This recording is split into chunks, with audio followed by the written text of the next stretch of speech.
नमस्ते बच्चों, आज मैं आप लोगों को क्लास 10 कृतिका भाग 2 का पाठ जॉर्ज पंचम की नाक और इसका मैं क्वेश्चन आंसर चर्चा करूंगी।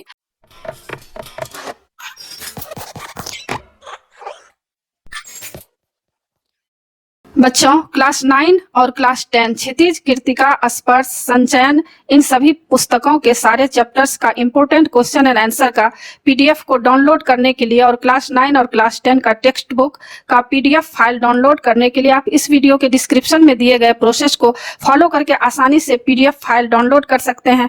अगर आपके पास टेक्स्ट बुक और इम्पोर्टेंट नोट्स नहीं है तो आप इस पीडीएफ फाइल को डाउनलोड करके आसानी से पढ़ाई कर सकते हैं और अच्छे मार्क्स ला सकते हैं। तो इससे पहले क्लास 9, क्लास 10 कृतिका, क्षितिज, स्पर्श, संचयन, इसका मैं पूरा वीडियो बना चुकी हूँ। Full explanation, summary and question answer. उसको देखने के लिए आप ऊपर दिए गए आई बटन पर क्लिक करके देख सकते हैं या नीचे दिए गए डिस्क्रिप्शन बॉक्स में भी देख सकते हैं या प्लेलिस्ट में देख सकते हैं बच्चों। और बच्चों, आप जो भी चैप्टर पढ़ना चाहते हैं उस चैप्टर का नाम लिखकर उसके आगे मेरे चैनल का नाम लिखिए, देवनागरी DEVZ स्पेस देकर NAGRI, और YouTube पर सर्च कीजिए, आपको वह चैप्टर आसानी से मिल जाएगा और आसानी से आपकी पढ़ाई हो जाएगी। अब मैं आप लोगों को प्रश्न उत्तर पढ़ाने जा रही हूँ।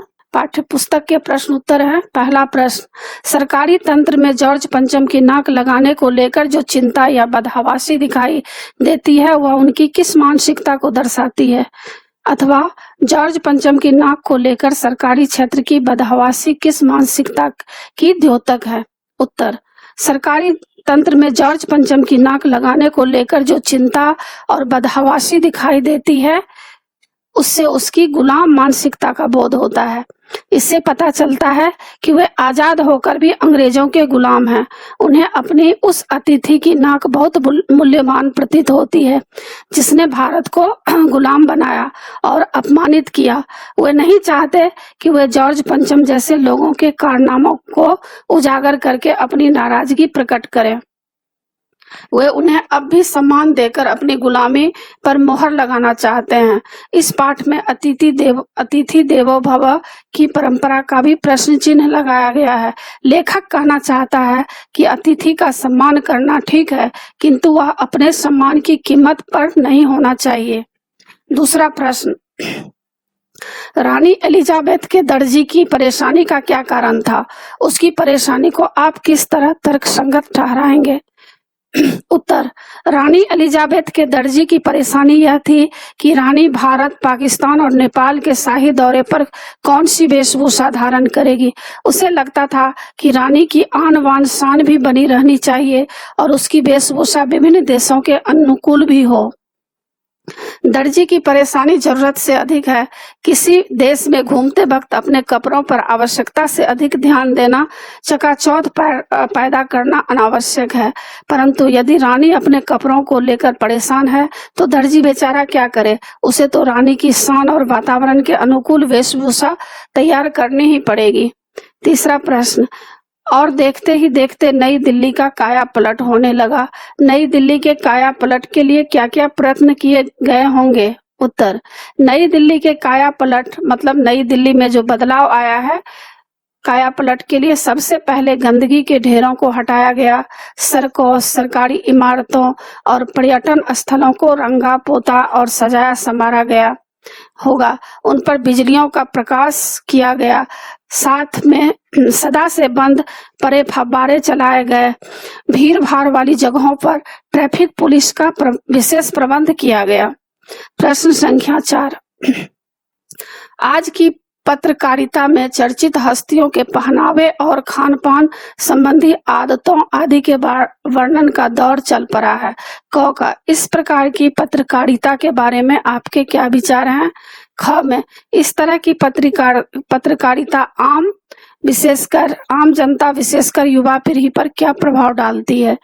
क का उत्तर, इस प्रकार की पत्रकारिता मनोरंजन पत्रकारिता के अंतर्गत आती है। यह हर देश का फैशन अपने समय के महत्वपूर्ण नायक नायिकाओं की वेशभूषा को देखकर चलता है। अतः मनोरंजन पत्रकारिता का चर्चित हस्तियों के खान पान और पहनावे को लेकर बातें करना स्वाभाविक है। इन बातों को सीमित महत्व देना चाहिए। इन्हें समाचार पत्र के भीतरी पृष्ठों पर मनोरंजन परिशिष्ट के अंतर्गत ही स्थान मिलना चाहिए। इन्हें राष्ट्रीय समाचार पत्रों की पहली खबर बनाना आवश्यकता से अधिक महत्व देना है। इस प्रवृत्ति पर रोक लगानी चाहिए। ख का इस तरह की पत्रकारिता आम जनता को रहन सहन के तौर तरीकों और फैशन आदि के प्रति जागरूक करती है। बहुत से युवक युवतियां पढ़ाई लिखाई से अधिक फैशन में रुचि लेने लगते हैं। वे काम की बातों से अधिक ध्यान ऊपरी दिखावे पर देने लगते हैं। प्रश्न संख्या 5, जॉर्ज पंचम की लाट की नाक को पुनः लगाने के लिए मूर्तिकार ने क्या क्या यत्न किए? उत्तर, जॉर्ज पंचम की लाट को लगाने के लिए मूर्तिकार ने अनेक प्रयत्न किए। उसने सबसे पहले उस पत्थर को खोजने का प्रयत्न किया जिससे वह मूर्ति बनी थी। इसके लिए पहले उसने सरकारी फाइलें ढूंढवाई, फिर भारत के सभी पहाड़ों और पत्थर की खानों का दौरा किया, फिर भारत के सभी महापुरुषों की मूर्तियों का निरीक्षण करने के लिए पूरे देश का दौरा किया। अंत में जीवित व्यक्तियों की नाक काटकर जॉर्ज पंचम की मूर्ति पर लगा दी। प्रश्न संख्या 6, प्रस्तुत कहानी में जगह जगह कुछ ऐसे कथन आए हैं जो मौजूदा व्यवस्था पर करारी चोट करते हैं। उदाहरण के लिए, फाइलें सब कुछ हजम कर चुकी है। सब हुक्कामों ने एक दूसरे की तरफ ताका। पाठ में आए अन्य कथन छांट कर लिखिए। उत्तर, ऐसे अन्य व्यंग्यात्मक कथन इस प्रकार हैं। पहला, शंख इंग्लैंड में बज रहा था, गूंज हिंदुस्तान में आ रही थी। दूसरा, गश्त लगती रही और लाट की नाक चली गई। तीसरा, सभी सहमत थे कि अगर यह नाक नहीं है तो हमारी भी नाक नहीं रह जाएगी। चौथा, एक की नजर ने दूसरे से कहा कि यह बताने की जिम्मेदारी तुम्हारी है। पांचवा, पुरातत्व विभाग की फाइलों के पेट चीरे गए पर कुछ भी पता नहीं चला, यानी फाइलों को खोले गए। एक खास कमेटी बनाई गई और उसके जिम्मे यह काम दे दिया गया। यह छोटा सा भाषण फौरन अखबारों में छप गया। प्रश्न संख्या 7, नाक मान सम्मान व प्रतिष्ठा का द्योतक है। यह बात पूरी व्यंग रचना में किस तरह उभर कर आई है? लिखिए। इस पाठ में नाक मान सम्मान और प्रतिष्ठा की परिचायक है। जॉर्ज पंचम भारत पर विदेशी शासन के प्रतीक हैं। उनकी कटी हुई नाक उनके अपमान की प्रतीक है। इसका अर्थ है कि आजाद भारत में जॉर्ज पंचम की नीतियों को भारत विरोधी मानकर अस्वीकार कर दिया गया। रानी एलिजाबेथ के आगमन से सभी सरकारी अधिकारी अंग्रेजी शासन के विरुद्ध अपने नाराजगी व्यक्त करने की बजाय उनकी आराधना में जुट गए। जॉर्ज पंचम का भारत की धरती से कोई अनुराग नहीं था। उनकी आस्था पूरी तरह विदेशी थी। उनकी मूर्ति का पत्थर तक विदेशी था। फिर उनका मान सम्मान किसी भारतीय नेता या बलिदानी बच्चों से भी अधिक नहीं था। उनकी नाक भारतीय स्वतंत्रता सेनानियों की नाक से नीची थी। इसके बावजूद सरकारी अधिकारी उसकी नाक बचाने में लगे रहे। लाखों करोड़ों रुपया बर्बाद कर दिया, यहाँ तक कि अंत में किसी जीवित व्यक्ति की नाक काटकर जॉर्ज पंचम की नाक पर बिठा दी गई। यह पूरी भारतीय जनता के आत्मसम्मान पर चोट है। प्रश्न संख्या 8, जॉर्ज पंचम की लाट पर किसी भी भारतीय नेता, यहाँ तक कि भारतीय बच्चे की नाक फिट न होने की बात से लेखक किस ओर संकेत करना चाहता है? उत्तर, जॉर्ज पंचम की नाक सभी भारतीय नेताओं और बलिदानी बच्चों से छोटी थी, यह बताना लेखक का लक्ष्य था। भारत में आजादी के लिए लड़ने वाले बलिदान बच्चों का मान सम्मान जॉर्ज पंचम से भी अधिक था। गांधी, नेहरू, सुभाष, पटेल आदि नेता तो निश्चित रूप से जॉर्ज पंचम से कहीं अधिक सम्माननीय थे, यह बताना ही लेखक का उद्देश्य है। प्रश्न संख्या 9, अखबारों ने जिंदा नाक लगाने की खबर को किस तरह प्रस्तुत किया? उत्तर, अखबारों ने जॉर्ज पंचम की नाक की जगह जिंदा नाक लगाने की खबर को बड़ी कुशलता से छिपा लिया। उन्होंने बस इतना ही छापा कि नाक का मसला हल हो गया है। राजपथ पर इंडिया गेट के पास वाली जॉर्ज पंचम की लाट के नाक लग रही हैं। प्रश्न संख्या 10, नई दिल्ली में सब था, सिर्फ नाक नहीं थी। इस कथन के माध्यम से लेखक क्या कहना चाहता है? उत्तर, इस कथन के माध्यम से लेखक कहना चाहता है कि आजाद भारत में किसी प्रकार की सुख सुविधा में कोई कमी नहीं थी। सब कुछ था, परंतु अब भी भारतीयों में आत्मसम्मान की भावना नहीं थी।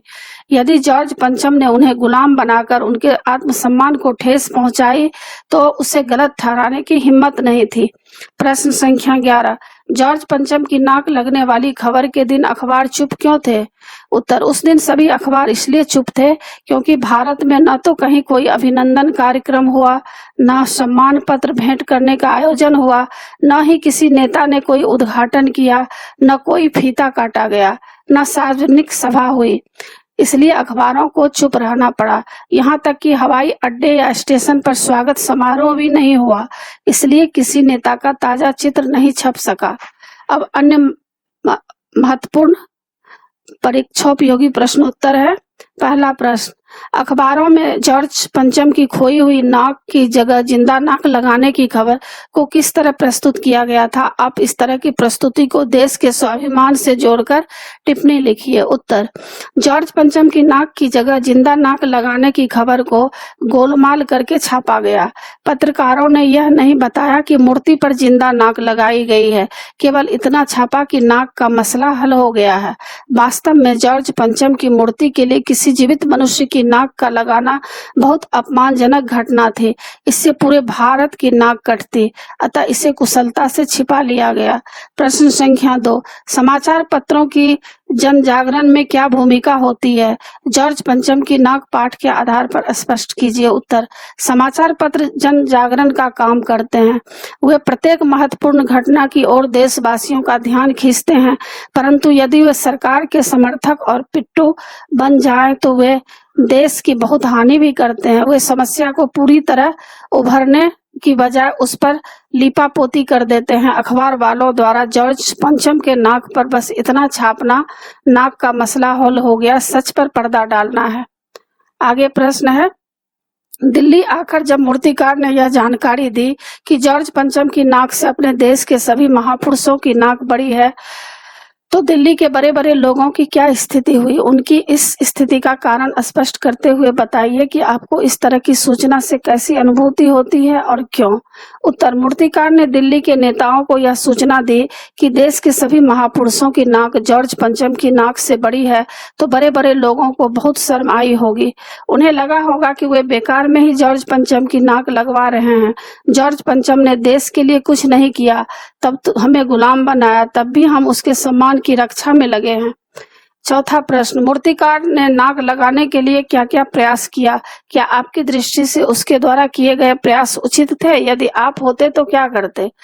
उत्तर, मूर्तिकार ने जॉर्ज पंचम की मूर्ति पर नाक लगाने के लिए सभी चट्टानें खोजी, देश के नेताओं और बलिदान बच्चों की मूर्तियों की नाकें टटोली, सरकारी फाइलें खोजी, अंत में एक जीवित व्यक्ति की नाक काट कर लगा दी। मूर्तिकार के इतने सारे प्रयत्न व्यर्थ थे। जॉर्ज पंचम की कटी नाक को इतना महत्व नहीं दिया जाना चाहिए था। उसके लिए एक जीवित भारतीय की नाक काटना तो बहुत ही शर्मनाक था। मैं ऐसा बिल्कुल न करता। यदि नाक की पूर्ति करनी होती तो आसानी से उपलब्ध होने वाला कोई सरल उपाय खोजता। प्रश्न संख्या 5, जॉर्ज पंचम की नाक पाठ में नाक शब्द के माध्यम से किस बात पर व्यंग्य किया गया है? इसके आधार पर हमारे जीवन मूल्यों पर प्रकाश डालिए। उत्तर, इस पाठ में नाक सम्मान और प्रतिष्ठा का प्रतीक है। जॉर्ज पंचम की मूर्ति की नाक कटने का आशय है उनके द्वारा भारत पर अत्याचार किए गए। उन्होंने भारत को गुलाम बनाए रखा, फिर भी भारतीय नेता उसके सम्मान की रक्षा करना चाहते हैं। इसके पीछे यदि कोई अच्छी बात है, जीवन मूल्य है, तो वह यही है कि हम घर आने पर अपने शत्रुओं का भी सम्मान करना जानते हैं। प्रश्न संख्या 6, जॉर्ज पंचम की नाक नामक निबंध का उद्देश्य स्पष्ट कीजिए। अथवा जॉर्ज पंचम की नाक पाठ के माध्यम से लेखक ने समाज पर किस प्रकार व्यंग्य किया है? उत्तर, जॉर्ज पंचम की नाक नामक निबंध स्वाभिमान शून्य भारतीय शासकों पर व्यंग्य है। लेखक ने आजाद भारत के उन शासकों का उपहास उड़ाया है जो अपने आत्मसम्मान को भूल चुके हैं। वे अतीत में हुए अपने अपमान को भूलकर अत्याचारियों का सम्मान करने में लगे हुए हैं। उन्हें भारतीय महापुरुषों, शहीदों और संघर्षों की कोई चिंता नहीं है। चिंता है तो इंग्लैंड की महारानी का मान रखने की। वे भूल चुके हैं कि इसी महारानी ने देश नहीं उन्हें कभी गुलाम बनाया था। इस निबंध में सरकारी कार्य प्रणाली पर भी व्यंग्य है। सरकारी काम सरसरी तौर पर किया जाता है। सब अफसर अपनी जिम्मेदारी दूसरों पर डालने की कोशिश करते हैं। अंत में गाज गिरती है क्लर्क या आम कर्मचारी पर। वह भी मौके पर क्षमा मांगकर सारी जिम्मेदारी से पल्ला झाड़ लेता है।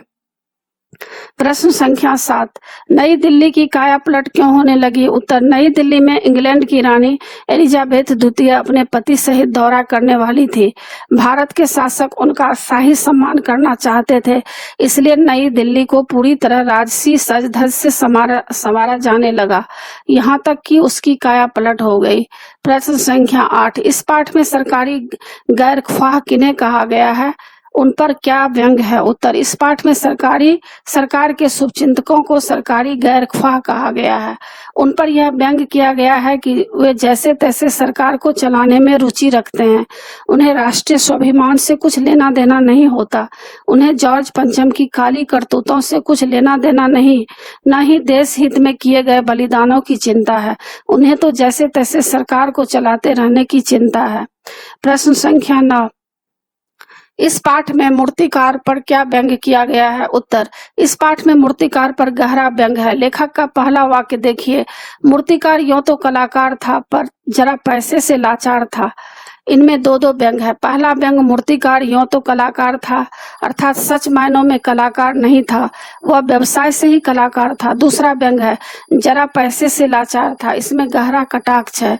उसे हमेशा सरकारी पैसे की इच्छा रहती है। वह चाहता है कि सरकारी धन का भरपूर दुरुपयोग करे। वह सरकारी खर्चे पर पूरा देश एक नहीं तो दो बार घूमे, समस्या को यूं ही लटकाए रखे, अंत में भी मजबूरी के नाम पर सरकार से मुंह मांगी मदद मांगे। इस प्रकार वह कला के नाम पर सरकार का जमकर शोषण करता है। प्रश्न संख्या 10, इस पाठ में सरकारी दफ्तरों की कार्य प्रणाली पर क्या व्यंग किया गया है? उत्तर, इस पाठ में सरकारी दफ्तरों की कार्य प्रणाली पर गहरा व्यंग है। सरकारी अधिकारी किसी काम का जिम्मा अपने कंधों पर नहीं लेते, सभी जिम्मेदारी एक दूसरे पर डालते हैं। इसलिए सब उनसे कोई सवाल जवाब किया जाता है तो उत्तर कोई नहीं देना चाहता। सभी एक दूसरे को इस दृष्टि से देखते हैं जैसे उत्तर देना दूसरे का काम है। आखिरकार सारे काम का ठीकरा छोटे से छोटे कर्मचारी के सिर पर फोड़ दिया जाता है। वह अपनी गलती मानकर अपना पिंड छुड़ा लेता है। सरकार में कमेटियां गठित करने की परंपरा पर भी गहरा व्यंग है। इससे बड़े सरकारी अधिकारी सीधे सीधे किसी जवाबदेही से बचाते हैं। प्रश्न संख्या 11, इस पाठ में सरकारी तंत्र और अखबारों पर क्या व्यंग है? उत्तर, इस पाठ में सरकारी तंत्र और अखबारों की मिली भगत पर गहरा व्यंग है। सरकार अपने फैसलों को गलत सही ठहराकर मनमाने ढंग से अखबारों में छपवाती है। अखबार वाले भी सच की गहराई में गए बिना सरकारी फैसलों का ज्यों का त्यों छाप देते हैं। एक प्रकार से अखबारों का अपना कोई स्वतंत्र अधिकार आधार नहीं है।